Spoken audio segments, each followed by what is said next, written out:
This is the Misdirected Mark Podcast, a podcast about gaming, game mastering, and entertaining you, our listeners. We are explicit, and you have been warned, and I'd like to thank Mike Willard for letting us use his music on our show. Now let's pick up those mics and get on with this thing. Beep, beep, and welcome to the 26th episode of MM Plays. Tonight we discuss GM intrusion and consent in your tabletop role-playing games. But first, my name is Jerry. Beep, beep. My name is Phil. The reason they keep beeping is because there was a car that started beeping when we tried to record this episode that beeped for 2 minutes across the street. And I don't record in a soundproof room yet. And I'm Chris. What's up, everybody? No, Hey. beep, beep, you're Chris. I already explained the beep, beep. And beep, beep, Bob is still on hiatus, but Yes. he will be back in next week. So, To be clear, yes. we're recording the We record last these in episodes batches. back to back, so Yeah. Bob's actually still just not here. There's not something wrong with Yeah, Bob. he's fine. He's He had a fine. rough day. Yes. Anyways, let's do some announcements. Phil. Oh, hey, we actually have an announcement. We have a congratulations. You remember Doc, right? Yeah, from the lounge. From the lounge? And Pelindrome. FM Gamers. Yeah, Doc and his wife just had a baby. Very, very nice. Congratulations, Yeah, Doc. Margaret is And her wife. name. Or for short, Mickey. Interesting. Nice. Yeah. Mickey. Cute. It's I love cute. it. So I'm disappointed that her name isn't the same spelled forwards and backwards. No, but their initials, because it's Margaret Carol. I'm not going to say Doc's last name. I don't remember if he uses it on the. I don't remember either. Yeah. So anyway, Is it MGM? no, it's Or MCM? MCE. MCE? Yeah, Mickey. Ah, there we go. Yeah. Oh, lovely. That's Yeah, cool. Mickey. That's That's awesome. good. Yeah, That's it's cute. awesome. Really cute. Really, Anyway, MGM. congratulations, Doc. Get some sleep when you can get it. Sleep when baby sleeps is Mhm. is the rule, and prepare yourself for a life of poop. There's at least a year of poop coming up. Maybe longer. There's a chapter in the baby book I read when I was a new dad entitled "Everything You Need to Know About Your Baby is in Its Diaper." I'm not saying we have to talk about any detail, but there's some good advice in there. So if you like poop, apparently. Nope, and X card. Nope. I got hard limits on that. You started this. There aren't a lot of kinks I have. No, I should say that. There are a lot of kinks I have. That's not one of Yeah, them. scat, scat is not part of it. Get but- out. If you like podcasts and you were enjoying this podcast, regardless of the poop content, there are other shows in the Misdirected Mark Network that we'd appreciate if you went and listened to. Mhm. Yes. Pandas, Taco with Advantage. How about that Gnomecast thing? That Gnomecast thing's good when the Pretty gnomes get good. together. I like that a lot. Do that thing. Mhm. Yeah. Also, if you're interested in podcasts, me and Jerry record a horror show called Coffee Flavored Horror, where we talk about the good, the bad, the horrifying, and the horrifyingly cheesy. There you go. We have a lot of fun there. We did Alien not too long ago. Yes, you haven't done Aliens though. No, because I've never seen it. I No, know. we're gonna waiting to have a movie night with we're you. gonna have a movie night with you to watch Aliens. Fucking love that movie. I just came up with another one. You got to watch, The Company of Wolves. It is time to move on. It is time to move on to the actual content of the show. Actual We're show. yelling at us. Wait, is Brotherhood of the Wolf? That's just an action movie. This right? is an action flick. It's got God, some feels like a horror horror elements movie. to it. Yep. Because, you All know, right. werewolves. Anyways, moving on. Let's go on to the workshop. Mm-hmm. Oh, that's the old workshop. That is the old workshop. I totally grabbed a you file. intruded. You I intruded intruded. and used the old workshop there. I'm going to save your throat to this the way. workshop, Yes. Oh, where we try to build better games. That's a throwback. I didn't realize that was still in the stores. hilarious. I'm going to make this work, right? Normally, I would do my thing that, the procedure of the show is that I would do the workshop thing. But in this case, Chris has made an editorial intervention I have. by just putting in the old sound, and I don't have a choice. I can't do my normal bit. Mm-hmm. So we often talk about the importance of player agency in role-playing games. Some gamers like to feel that they control their characters' actions and get to decide how they behave during encounters. Yeah, but sometimes the adventure works better when the GM takes control of the entire scene, dictates what happens, and then talks about the results without engaging the actual player agency. Right. So tonight we're going to discuss games and situations where allowing the GM complete narrative control benefits the adventure and story, even if it gives the characters a temporary setback. Now, before we take a deep dive into this, let's get some basic definitions, and that means Behold! You are in the presence of Definition Panda. Coolio. Let's talk about some definitions. So first of all, narrative control. In RPGs, narrative control is the act of describing the locations, people, and actions that are occurring in the game outside of the mechanics of the game. In most RPGs, the GM has the lion's share of narrative control. But a lot of games, especially newer games, will hand off narrative control to players from time to time. Mechanics. In RPGs, this is the procedures and mechanisms. And we use those terms very specifically. These are misdirected mark terms. So procedures are the structured order of the game, and mechanisms are things like specific rules, when to roll dice, like what dice you roll, all of that stuff. When you get your currency of the game. Exactly. So in RPGs, mechanics are the procedures and mechanisms of the game that ultimately make up the rules of the game. They are often engaged by the narrative. So, you know, there's this cycle, and you see it best in Powered by the Apocalypse games. Narrative, mechanic, narrative is a very typical pattern that we see in RPGs. So we have the narrative engaging the mechanics and the mechanics informing the narrative. And that is like how we get things like combat turns and skill checks and things like that. Player agency, which we just talked about at the intro of this, that is the narrative control that is given to a player character's actions in the game. In most games, the player who is playing the character has total freedom to determine the character's actions in the game. Now, you might be hemmed in like in a combat turn with like action economies and things like that. Like those are mechanics that kind of govern those things. But you as a player can decide whether you turn left or right. I don't get to decide that for you. Like I don't tell you like, oh, you want to turn right. That's me encroaching on your agency. Now, there are some notable exceptions to this that happen in games. Mind control, charm spells, prismatic sprays, shit like that, confusion spells and stuff like that can kind of mess with this. Reducing you to 0 hit points. That's an interesting one. Man, your no, you're right. agency is gone. You wind up, yes, when you run out of your points, you lose your agency in the game. You are 100% correct. Yeah. So those are things that will actually, mechanics that will actually take away agency. Okay. And then narrative intervention. This is when the GM uses their narrative control in a way that limits player agency and, depending on the game, overrides mechanics. It's a tool that the GM can use to produce specific narrative moments or outcomes in the game. Are we all good with those terms? Yes. Yeah. Okie dokie. Based on that, then, take it away. All right. I'm sorry. I want to say stuff, but I can't. There's this heavy hand of narration just on me. You may not speak. You may not speak. No. You go to speak, but suddenly your mic doesn't work. If only everybody could see me mouthing at my microphone right now. I feel like they could have heard that, though. Ugh. That's that. You know what? That's not Jerry. No, that's of the not kinks under Jerry's list, that is definitely not one of them. the ASMR. The ASMR. Yeah, It's been driving me nuts lately. I've watched a lot of shows about people making and cooking things, and they've lately gotten much noisier about it, and it drives me nuts. I don't want to hear them chopping vegetables. Anyway, what this leads into, though, is that in both of our recent Cortex games, both Ox and Children's Shroud, there were story situations where Phil, as our GM, took control of the entire encounter. He just described what happened without any of us rolling dice or actually taking actually controlled actions, and instead just told us what happened and what the effects were until the scene was done. and of course it was a lot of fun for everybody. Yeah. So, Phil, can you tell us your thoughts on how and why you use the narrative control in Ox and Children of the Shroud? Yeah, so by way of recap, in case you weren't listening to the Children of the Shroud episodes, and obviously nobody's listening to the Ox stuff, so I'll tell you about that too. So in Children of the Shroud, we are specifically talking about the scene where Silas, T, and Gunny go and confront Mr. Flamesworth about the recorded message, that magically recorded message on the rock. So Mr. Flamesworth, realizing exactly what it is and knowing that the teens have stumbled on it, just walks around the room lighting some candles all around the characters and initiates a ritual spell that is going to erase everyone's memory of what has transpired for their own safety.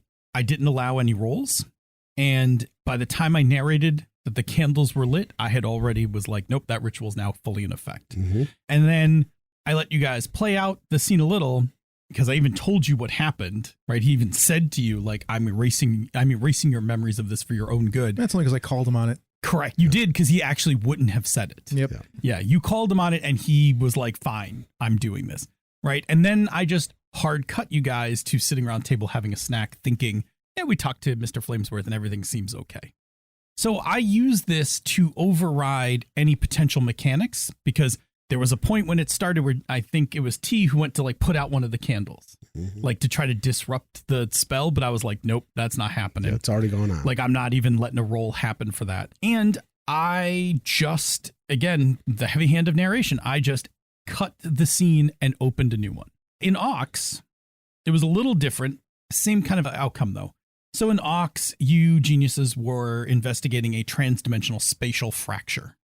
It's just cool to say. And part of that fracture extended into the fifth dimension, which messes with probability. So you were sending a probe to go look into the fracture. And now normally we would make a roll for that. In fact, I think, if I remember correctly, somebody, I think it was Bob, right, built up the dice pool for it. And then I was like, don't roll. And I narrated what happened, and it was a failure. I was like, oh, the probe goes in and it goes haywire in a few seconds and it stops transmitting data. It's destroyed. And then you all looked at me and I paused for a second. And then I started again with, oh, the probe leaves the ship. It heads into the fracture. And I told you like a little bit of detail. And then I paused again. I went back and I described, oh, the probe is heading into the fracture. And this time I gave you more detail, which was the heroic success. So we actually I narrated in a row all three potential outcomes of what Bob's dice roll could have produced, which was the idea that the fracture in the fifth dimension was causing all probable things to happen at the same time. And so in essence, I overrode the mechanics because I actually halted the dice roll and just narrated outcomes. And I basically just narrated what I wanted to tell you in increasing detail, from destroyed to some detail to the heroic detail, and then let you act on the combination of all that data. Before we get any deeper into this, let's just start with a high-level question. All right. As a player, a GM, or both, what are your feeling about the GM intrusions? Do you like them? Do you tolerate them? Do you hate them? What do you think? It's fine. It's just fine. You wanted a short answer. I did. How about what would your medium answer look like? Now that Bob's not here, we can have a medium answer. What's your medium answer? It's a perfectly legitimate mechanic in games. It's not one that I tend to use a lot. I don't know. I just don't like it. It's not that I don't like it. It's a tool, right? So I use it when it's appropriate, but I don't often I try not to put myself in places where I have to use it. Like many things, I like it when it's used properly and used sparingly and doesn't end up dictating what the players think or feel. I fall in right with you guys. Mm-hmm. I'm 100% with Chris. It's a tool. Mm-hmm. It's not one that I run to grab out of the toolbox.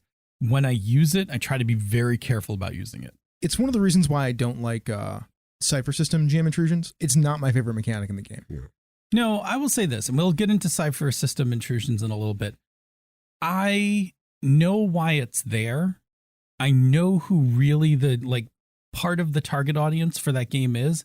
And I think it's cool that it's there for newer GMs, but a lot of times I can just I could operate without it. I don't mind changing situations and then providing everybody some amount of currency in the game for that. That's why the Cypher System thing is fine for me. But it seems like the intent of that is you don't foreshadow it. When you foreshadow something, then it makes it feel a lot better. Oh, so here, cool. Let's talk about a thing, right? I like this. The softer version of a GM intrusion is the soft move, hard move combo. Correct. And I know this is a personal favorite of yours because I remember the day you discovered the linkage between soft and hard moves, like a decade ago. Yes. Decade ago? Like 10 years ago. You were very excited about it, and you've never lost it because it's one of those things that you liked so much that it incorporated into your actual GMing style. Do you know what the OSR calls it? They call it foreshadowing danger. Sure. Yeah. It's smart. They have all these interesting terms, and it functions a little bit differently. Right. And so the idea, soft move, hard move, or foreshadowing danger, the idea is that if you set it in the narrative early and in time for players to do something about it, then if they don't and it happens to them, that's on them. If I tell you, you are moving through this cavern and little pebbles and rocks with each step you're taking is falling from the ceiling, and you don't check the ceiling, you don't ask if you can walk softer, or you don't cast a spell, whatever, to handle the imminent collapse of that ceiling, that's on you. An intrusion would be like you guys walk into the hallway and then I just drop the ceiling on you. Here, everybody have a point. Right. But I think that's a cool, again, this is the stuff that kind of comes up spontaneously. I think that's a great contrast is this foreshadow danger versus the to correct myself, it's not foreshadow danger, it's telegraph danger. Oh, telegraph danger. Well, that's perfect, right? Telegraph danger. Yeah. Soft move, hard move. Yep. Right. If you're playing Powered by the Apocalypse games, a lot of people know this. Jason Cordova is the one who taught it to me eons ago when he was doing Discern Realities, when he was doing the actual plays. He's so good at setting up, like, here's the soft move. Mm-hmm. It's coming. It's on you now to deal with that. Yeah, and if you don't, you're probably dead. He does that a lot. Yeah. But I think that's a really cool way to contrast it, because my preference, and I'm sure it's yours as well, and my preference is to telegraph danger. Yeah. I will tell you, like, oh, you smell ozone as you're getting near this, like, as you're getting near the power junction. Mm-hmm. Oh, I just grab it. Okay. Yeah. I mean, we let Silas bring us into his office where he described the arcane whatever's there. I mean, we were No, there's no telegraph danger. There was on no that. telegraph danger. There's no way you knew he was going to wipe your memories out. no, but we knew we were someplace dangerous though. I didn't think we were someplace dangerous at all. I trusted my dad. Yes. And in a way, you still kind of do. Yeah. Yeah, we still do. Yeah. And it's okay because, like I said, my preference, the tool I prefer is telegraph danger. Because I like that, because I came from, as just an aside, when I first learned to play D&D as a wee lad 40 years ago, the GM I played with was not particularly good. I will always be thankful to him for teaching me Dungeons and Dragons, but he was older. He was 12 to my 10, and Rocks Fall You Die was not far from his GMing style. And so that really heavy hand, that kind of intrusive, like, oh, that shit just happened, ha ha ha. It's just crushing my chest. Yeah, It doesn't feel good. It crushed my soul. It's actually what led me to stop playing with him and start learning how to DM myself. So I have a real aversion to it. So I am very hesitant, which is why when I even thought of it for Ox, what did I do the week leading into Ox? You asked us. Yeah, you told us that You said this is going to get weird, right? You're trying something different, do something weird. I did ask you guys. I was like, please trust me. I want to do something a little weird here. I think it's going to work, but like, just go with me. Give me some rope. Not that long ago, I played with some other GMs, and one of the things that I always felt that was the GM thought it was a fair intrusion, and it always rubbed me the wrong way, was when they told you how your character felt or what they thought. Oh. You suddenly see somebody lying on the ground, and it makes you feel sadder than you've ever felt before. Oh, no. I'm like, no, don't tell me that. That's what I said when I said, as long as they're not trying to dictate what you think or feel. To me, that's not an intrusion. That is encroaching on player agency. Now, if you have a reason for that, Well, that's some heavy-handed narration stuff right there. right? Yeah. Like If there's that, a reason, yeah. If you have a reason that you just haven't told the players, like, oh, there's a spell in this area, there's like a monster or whatever, that's one thing. But if you're just like describing shit and you're like, by the way, Jerry, you see this body, you've never been sadder before in your life. To me, that is a narration too far. Yep. Good, Chris. Unless you say, man, you see this body, and for some reason you feel sadder Yes. Yes. than you've ever felt in your entire life. Yes. Yes. Yes. Now there's something awkward. It's not, you're like, why do I feel this way? Because it's not the normal way that I No. would feel. Exactly. Now, now I'll be honest, not a great GM, and they were doing it because they assumed a relationship that wasn't there. But unless, like you said, mind control or something else like that, or a magical effect, I think that GM intrusion should never be telling the players what they feel or think about something. I think there's a nice boundary at the edge of the character. Yeah, let's clarify real quick. Yeah. Not about GM intrusion. If you're going to heavy hand of narration a thing, if you're going to dictate a situation, Mhm. then maybe don't tell a player how they feel. Yes. Yeah, in the course of general narration, right, I stop at the player. Now, if I wanted you to potentially feel bad about this, and I thought I understood the relationship of this character, I might be like, oh, you see the fallen knight on the ground as Kiara flies off into the... Favorite part of the book. I know, I'm Gonna trolling. kill Stern? Yes. Isn't he heartless? I fucking hated Stern. That's like so much. Man. That is my favorite piece of artwork Why are from you that on entire this show? You're so sad. Yes. I'm so sad for you all the I time. love that artwork. It's a What? death of Stern. I'm done with this. I'm going on a rant now. Somebody hurt Jerry when he was younger as a role player. He hates anything that's like any kind of emotionally like legitimate. He has no mercy for any enemy, whether they're good or bad or gray. He's just fucking kill everybody. Well, who are you? Like, you're just the bad guy here. You're evil.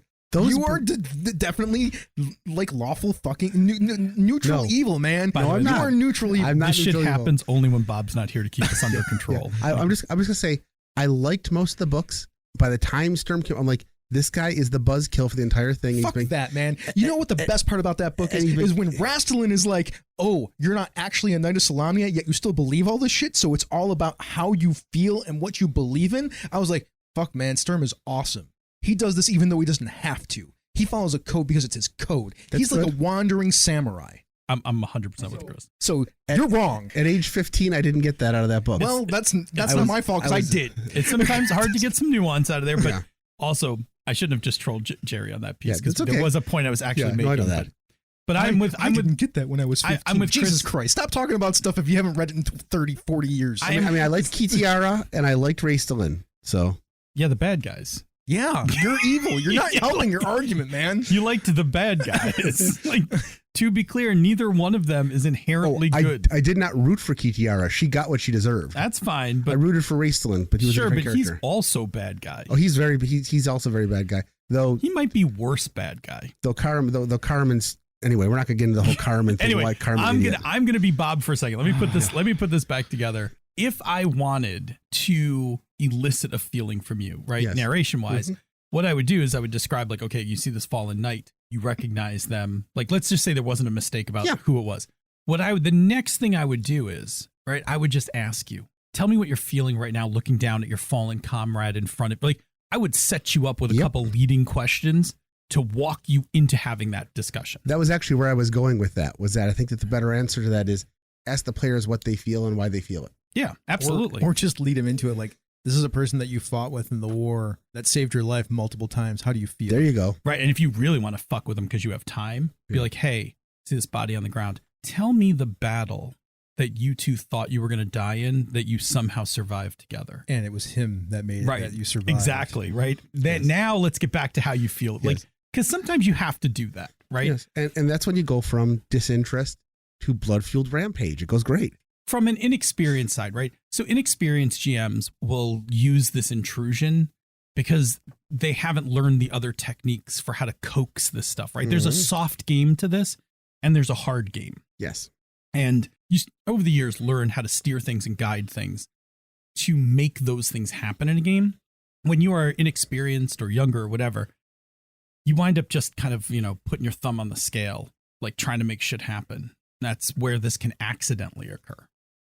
And I think a lot of it is asking questions.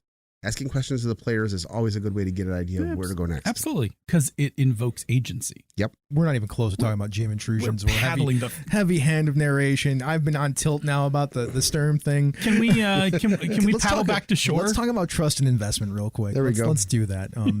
Everyone has to have some level of investment in the game, the mechanics, and the structure of the adventure. Investment in the game and in the story is what allows us to be able to put the story ahead of those characters. Yeah, that said, while player agency is important, there are times where the GM may need to simply just narrate a scene to move the story forward and then kind of just tell the players what happened. I'm using either Children of the Shroud or Ox as an example. Let's talk about trust. Okay, let's talk about trust, I guess. Let's talk about the gradient of trust, right? Because because when we did the prep for the show, Chris's answer on trust is very truthful. Are you telling me how I feel? Yeah, I'm gonna tell you. You told me, motherfucker. It's written right here. I'm not telling you. I'm reading your shit. I don't know what anybody's talking about. I didn't write any of this as he's about to say. No one's got proof. I know. It's literally you right could here. Screenshot it if you wanted. Anyway, so there are levels of trust, and so Chris started with like the straightest, flat up, like, if I didn't trust Phil, what? I would have stopped gaming after like 2 or 3 sessions. Absolutely. Like, I'm not playing with somebody I don't trust. Absolutely. If in 2 or 3 sessions I couldn't convince you to trust me as a GM, that is also a problem. But trust is a thing that's earned over time. Through a variety of ways. Yeah. I mean, trust is usually a thing like you put something out there expecting a certain result and you get it. Yeah. Right? Like, you take leeway with your character or something, and I'm right there with you to support you on it. Or I have an opportunity where I could just rock fall and kill your character, but I don't. Yeah. There's negative actions that deteriorate trust, positive actions that build trust. Now, when it comes to Children of the Shroud or Ox, either of those games we're playing Cortex. I have some amount of faith in the system too. Yes. Like trust in the system. I say faith because I'm trying to delineate the difference between trust and faith. It's not really a delineation. I'm just using clever words to go to two different sides of the thing. You have to have faith in order for that to work. I know, right? Sorry, that's your other podcast. That's the other podcast. That is our other podcast. Coffee Mr. flavored horror. Vincent. Fright Night. I know, it's just getting a plug in there for you guys. Yeah, thanks. The game gives me some amount of things to latch onto that I can utilize. Yes. My character sheet, the mechanics, the play style, and then I've played enough games with Phil that, like we said, trust has been built up. So if Phil turns to me and says, I want to do something weird, I'm like, yeah, I don't care. Which was exactly what you guys wrote back to me when I wrote it down. And it's also session like 20 something, 26. Sure. So there's momentum too. There's a whole lot of reasons why it's okay. Yeah. And I'll say this. I wrote that message to you guys because I didn't want to take that for granted. I think if you're going to ever make a mistake with an established group, it's when you kind of take those things for granted. Like I could have been like, oh man, we've been playing for like 15 years. We've played tons of games together. We played this game for a bunch. I can just fucking do this. Like I can pull this shit off and they'll eat it up. You start to get towards the hubris side of that is when you have a good chance of fucking it up. So in a consent forward kind of way, I was very much like, hey, I think I'm going to do something a little different because again, dashing expectations is a way to erode trust. Hey, I'm doing something a little different. I'm just going to give you guys a little heads up. Phil's used this term before, and it's never a bad idea with your players, informed, enthusiastic consent. Yeah, absolutely. Like it wasn't just, yeah, go ahead and do this. We were all like, yeah, that sounds fun. Let's do this. I mean, there was definitely a reply that not only were we accepting it, we were on board with this. Sure. And I at least was eager to see what kind of weird shit Phil was going to pull out. I mean, yeah, me too. Let me ask a better question then. Sure, absolutely. So like we're talking about trust. Yeah. We all trust Phil. That's easy, right? Like that's easy for anybody that's listening. How do we trust somebody that we don't play with all the time? How do we facilitate that trust as a game master and offer that trust as a player? These are harder questions. That's a harder question. So part of it is, I think, as a player, you sometimes either have to tell the GM, I want to try something. Can we do that? You have to establish that trust from the player side to the GM.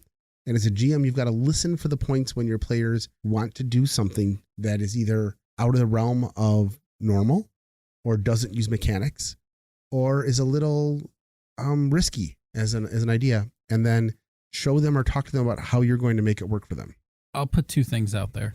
The first one, and I think about this when I used to teach people Fate, like on Day of Fate. So I would just outright say to them, like, look, when I compel you, I'm not going to do it to crush you. I'm going to just tell you that right now. Like when I compel you, I'm looking to make the situation more interesting and also give you this fate point. You were creating a procedural expectation. Exactly. Right. So creating expectations is a good way to start building trust.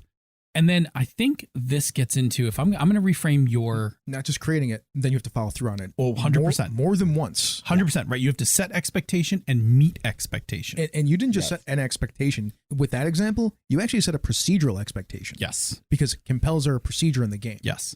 So I think that's part of it. I think the other part is I'm going to reframe your difference between trust and faith.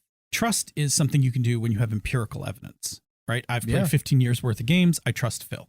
If you are a new player and never sat with me, you can have faith. Oh, I've heard a couple of Phil's podcasts, or, hey, this guy, when I sat down at the table, seems pretty cool. Or, hey, during his intro to the game, like, you know, his philosophy of like how he's going to run the game seems to kind of match with me.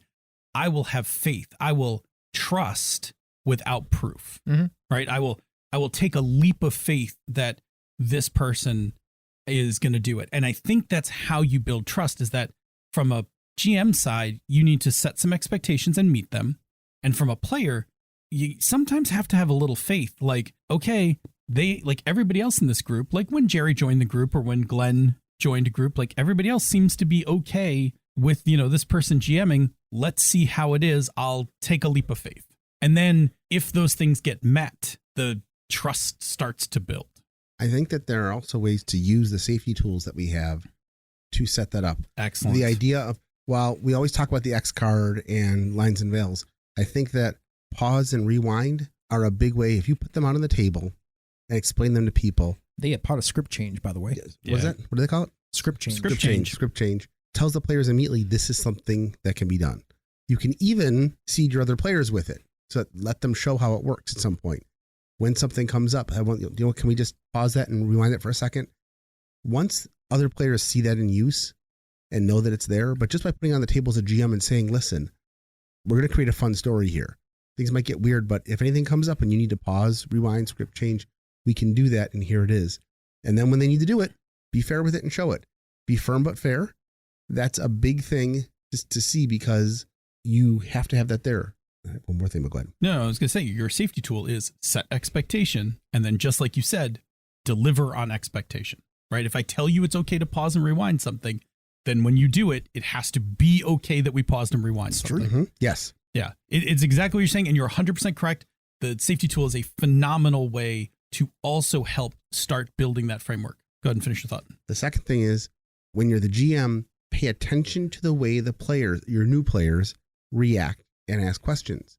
Because you can tell sometimes when a player is asking a question that they are either nervous or untrusting.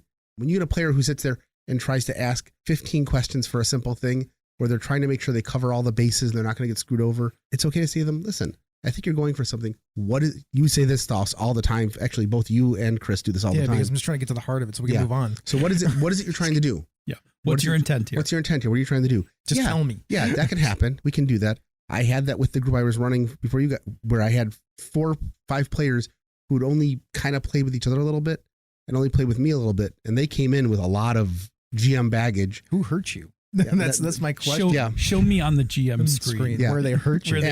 And there were several times where I'm just like, listen, you're asking 16 questions. What do you want to do? Oh yeah, you could do that. Just make a dice roll. And if you make it, you succeed. If you fail, then you'll get part of it. And then we'll talk about what the complications going to be. You just said a lot, like right there. Yeah. So much stuff. Okay. Yeah. One, safety tools are procedural expectations. Yes. Yep. Everything you just did was like, this is how my game, this is my play culture at my table. Yep. These are the procedural expectations of the play culture at my table. Mm-hmm. Yes. Like, you can just tell me what you want to do. I will tell you what the stakes are and what you have to do to accomplish it. Yes. And it will be fair. Like, these are the tools that we're talking about to build trust. Yeah, and this goes to a thing, I don't want to foreshadow too much, but this has been a thing that's been rattling around in my head. We don't have good ways of communicating our table culture. So it comes up in weird ways when we have players at tables or when we're playing with someone. We don't have like a really clear way of saying, this is my table culture, so that you understand it before you, like as you sit down. I think Chris said something very important there. When a player does want to try something and you go to them, the stakes are important. Yeah, absolutely. Like this, we talk about stakes all the time, but that's really important because if you tell the character, if you try this will happen. If you try this and you fail, this might happen. Then they at least know what they're getting into. It is one type of play. It is not the only type of play. But it's very important. It is a play culture thing that a bunch of us do at our tables these days because it makes it feel more like a game. But if you want to play in the foci where it's more about storytelling and not highlighting mechanics, then that's bad for your table. But then you all have that understanding. This is the thing that we're talking about play culture, right? Like if the play culture at my table is that we don't want that stuff, then we have to figure out ways to get around it and be okay with it. And that's, once again, a procedural expectation that you set for your table. Yeah, and I think, Jerry, part of what you're saying is there's a lot in our table culture that resonates with you. But it wasn't always our table cultures. No. Like if you went back 10 years, 15 years, 20 years, I definitely did not always play like that. As I've learned things like a snowball going downhill, I kind of scoop up and incorporate certain things into my GMing style. And then at some point I'll shed things from my GMing style. Where I am today is a lot about stakes, intent, those kinds of things. And there are some seminal moments where I've learned in different rule systems, not that I've ever played it, but stakes I learned from Burning Wheel. Burning Wheel taught me a lot about the importance of stakes versus just making skill checks. So in a story-based game system or story culture, how would you set the building of faith and trust in that? Story as in like we're playing more in the character setting foci? Like we're not going to talk more about the rules and stuff? Correct. We said the stakes would take them out of the feel of the game. Yeah, so we don't talk about it. We just know that that's the game that we want to play. Mm-hmm. So therefore, when you decide to do something, I'm just like, make your roll. And then you trust me to narrate in a way that makes sense because you have that trust in me because we decided that we're going to play it this way. How do you build that trust? You don't build that trust. You come with the understanding that we're going to play the game that way so that you have trust in that game style. Okay. And you also have faith in the person who's running it. Correct. Mm-hmm. Until you see how they run it, right? And then if they run it that meets your internal expectations, mm-hmm. Chris narrates a thing and it works really good and it fits really good for the story. Even if it isn't successful for my character, it builds that trust for me. I got the way to do. I actually have. There's tools to do this actually. Good. So we have to play a session first because we have to get a baseline. Yes. Mm-hmm. Then at the end of the session, now that we're not playing the game, we can talk about the game. So then we can do Stars and Wishes. Yep. Stars and Wishes will reinforce the baseline. Yep. Then once you've reinforced the baseline, then you can go back and do it again, and hopefully you have listened to what everybody has said. So then for that 3 hours, you can do it again.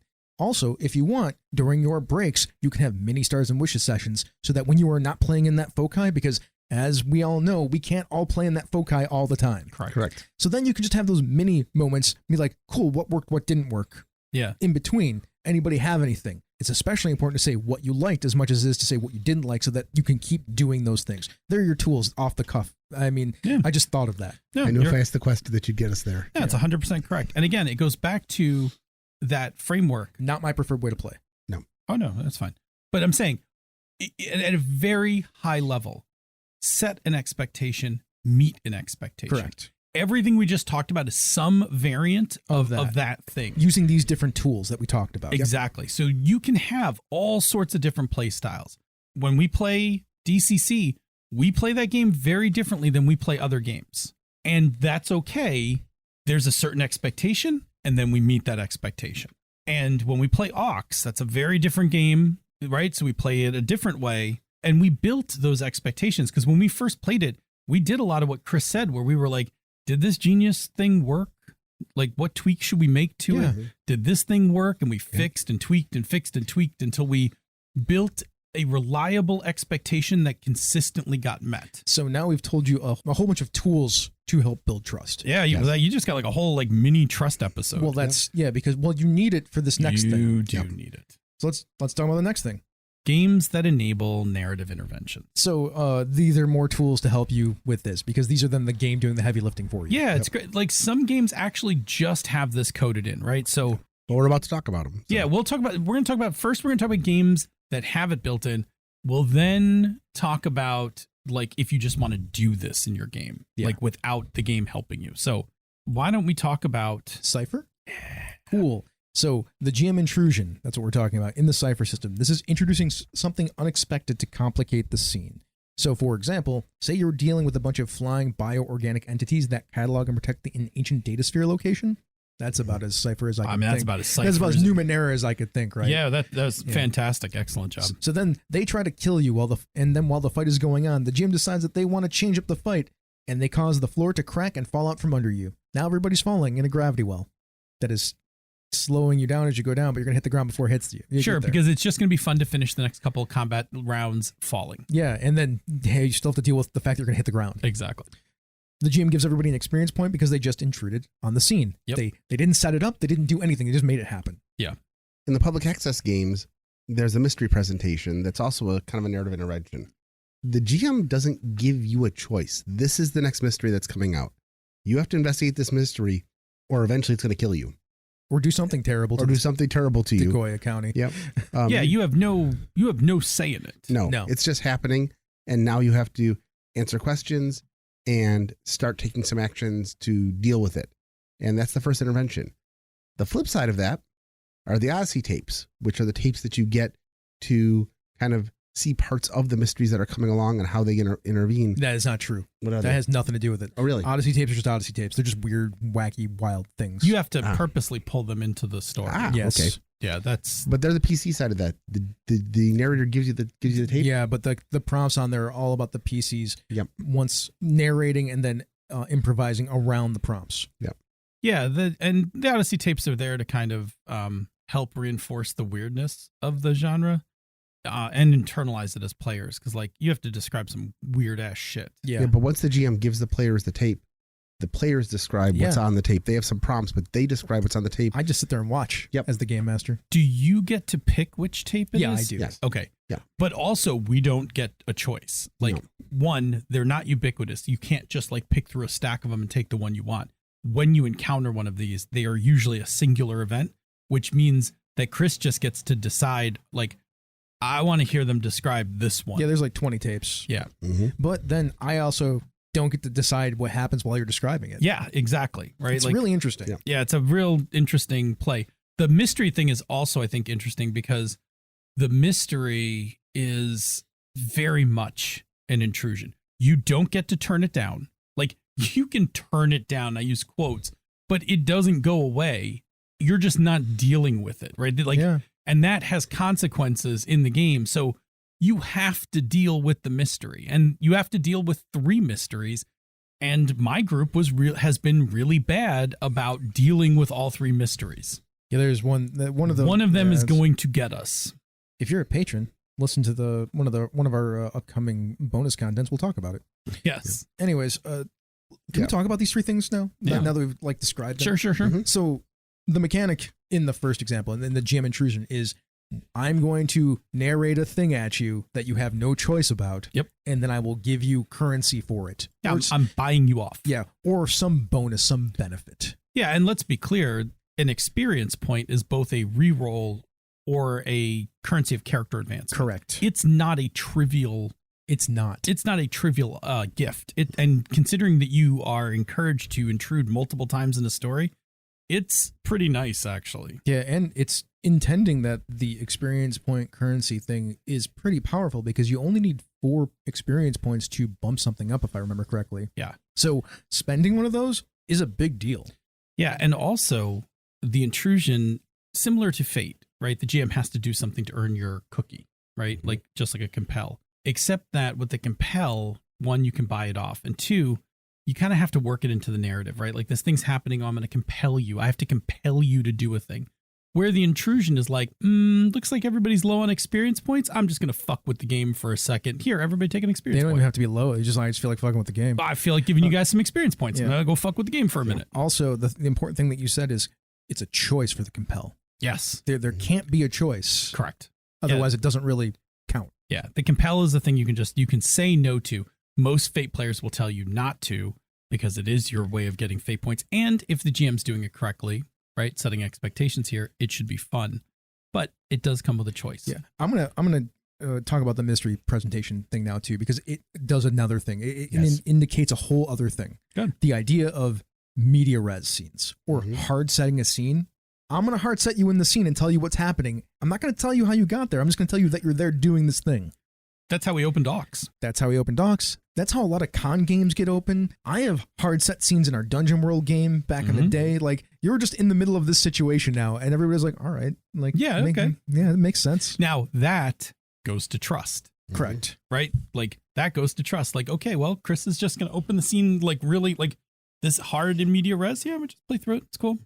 We're good. Yeah. So like that is a tool or a technique that you can use and that people don't think of as being like the heavy hand of narration, but it is definitely the heavy hand of narration. When I say you're doing this right now this way and you're in trouble. You can even do a heavier one for that. Like if you're really going for thematics, like for instance, we could be playing, and we will be in the future, we could be playing Spectaculars and I could open a game with, well, you are sailing backwards and crash through a bus as, you know, Galactatron just punched you across the street. Yeah, I had no choice about being there. Right. And I don't have to assign any points, right? I just say like you smash into the truck or whatever. Like now what do you do? So that was an interesting thing that you just said. I don't have to assign any points. Heavy hand of narration often goes better when you don't have any mechanical negative situation that comes from it. Yeah, absolutely. Like in that case, because I did not give you a choice to get punched, and I didn't give you a choice to dodge said punch, but I'm doing it because it feels like the first page of a superhero comic, then I'm just like, yeah, I'm not assigning you any points. I'm just going to like slam you into this bus and break it in half because I'm making a point. Galactatron's pissed and he already punched you across the thing. What do you do? Yeah, and the point is, you're not taking any damage from hitting that bus. That's actually what we're saying. Let me put it conversely. You could do this thing. So they were playing Cortex and it was like that. Yeah.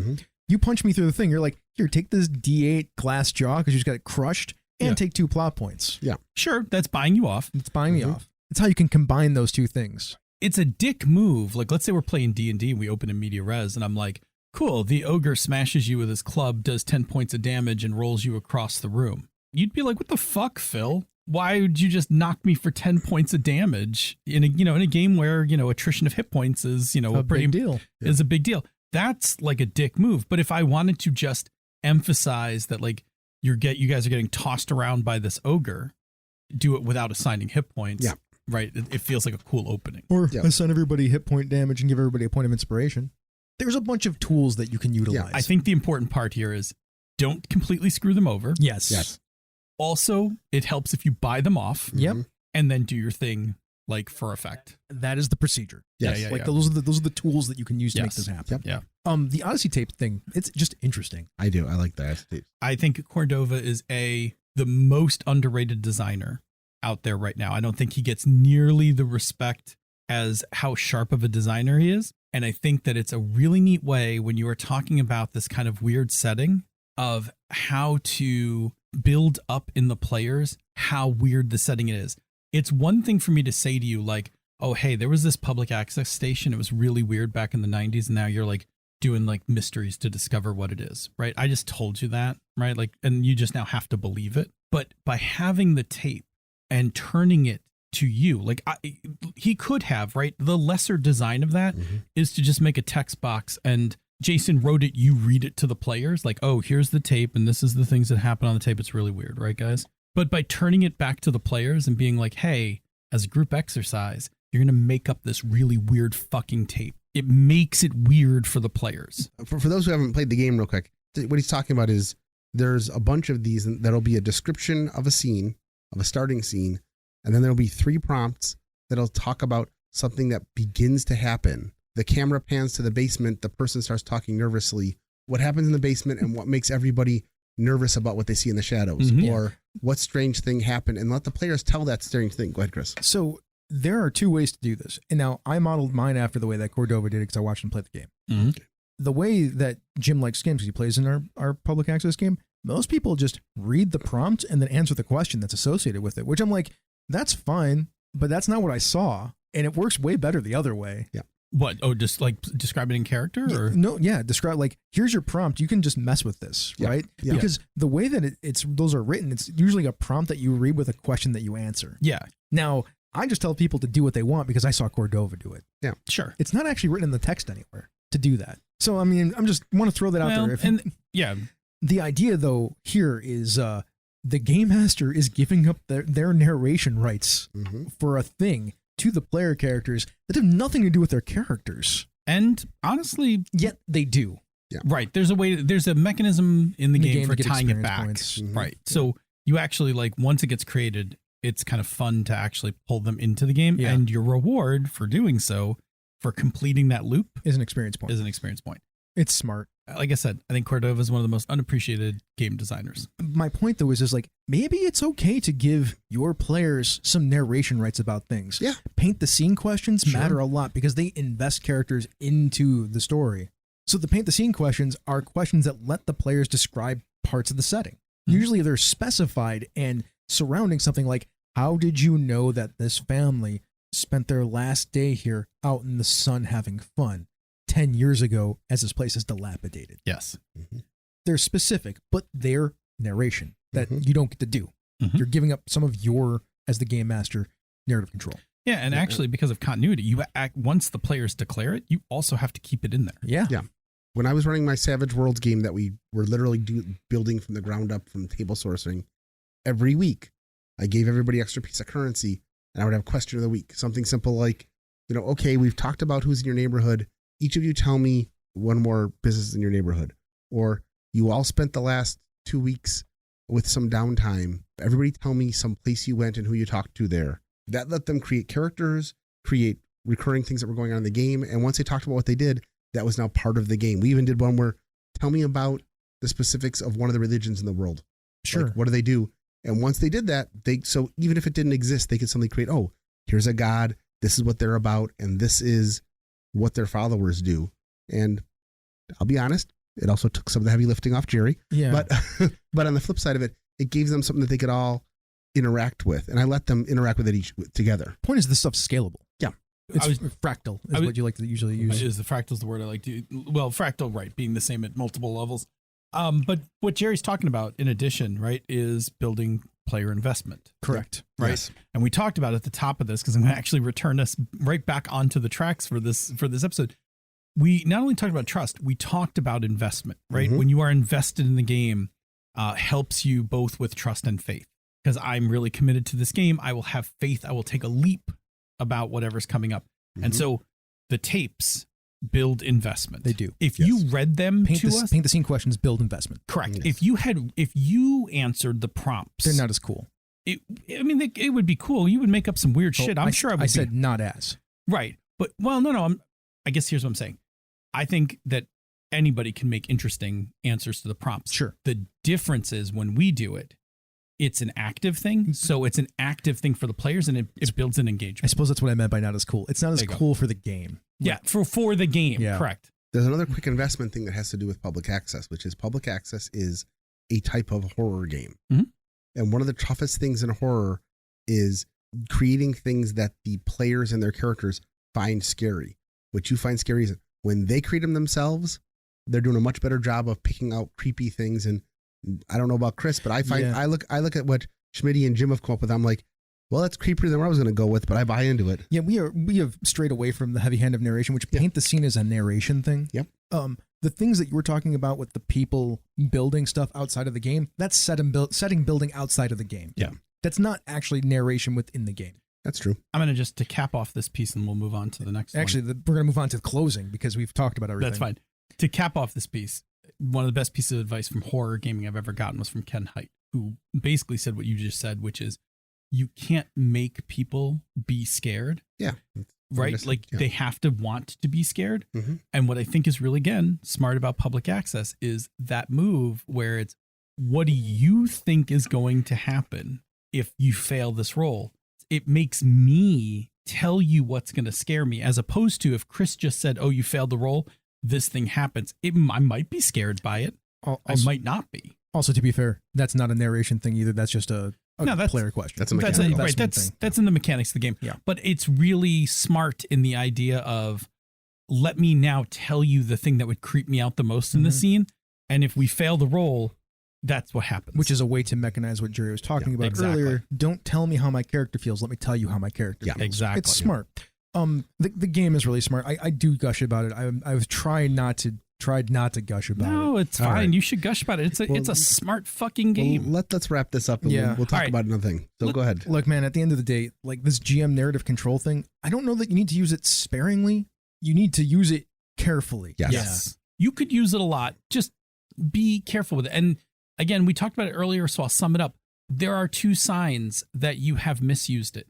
One, you've angered somebody, Mm-hmm. right? Somebody feels like their loss of agency, like they've lost agency in a way that was bad. Okay. And the other one is they think you're kind of lazy, right? The ham-fisted, you made rocks fall so they can't get out of the facility. Mhm. And, you know, when they might have wanted to get out of the facility, like they just, like they look at you like, I feel like we're being railroaded here, Yeah. right? Those are the two things you want to look out for. And the way you avoid those, like Chris said, you be careful with it. If you're building it on your own, you do the thing that we said. You determine the outcome, but you make sure that there's no heavy negative consequence. And even better, if you can pay them off in some way through some currency, players will give you the lead that you need if you're willing to bribe them.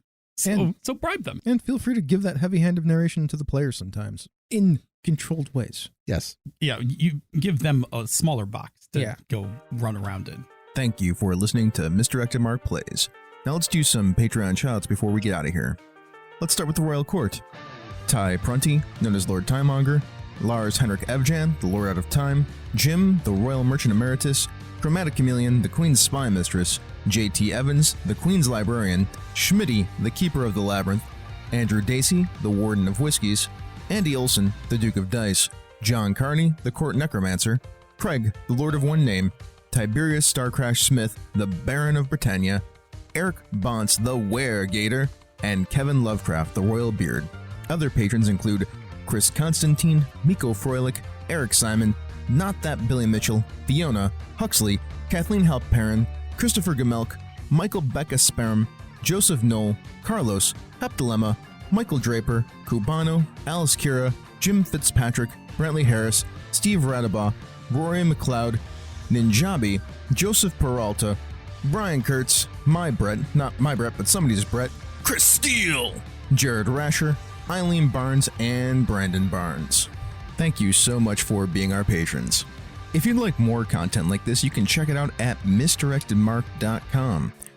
If you are interested in supporting the show and other shows on Misdirected Mark Productions, you can go to our Patreon page at patreon.com/MMP. You can get a whole bunch of stuff there, including extra bonus podcast episodes, material concerning this game, The Children of the Shroud. That includes character sheets, our game rules, some of our setting stuff, and Phil's thoughts from behind the screen. If that's not your thing, then you can just tell a friend about us. We'd greatly appreciate it. If you're looking for other podcasts to listen to, there are a variety of shows on our network. You can check out Panda's Talking Games with Phil and Senda, where they talk about all kinds of game stuff. The Gnomecast, where a bunch of gnomes get together to talk about gaming topics to avoid being thrown in the stew. And Thaco with Advantage, where Ange and Jared talk all about D&D. They're going to talk about it anyway, so why not record it? If that's still not enough content for you, we have a number of other podcasts that we recommend and are friends with. The Tabletop Bellhop, your board game concierge. The Knights of the Night, an excellent AP podcast. Mastering Dungeons, where they talk all about D&D if you want some more D&D stuff. And How to RPG with Sean P. Kelly. You can catch that on YouTube. He's live on Saturday mornings. I'm often in the chat room there. Well, this has been a Misdirected Mark production, the media arm of Encoded Designs. Mic drop. We out.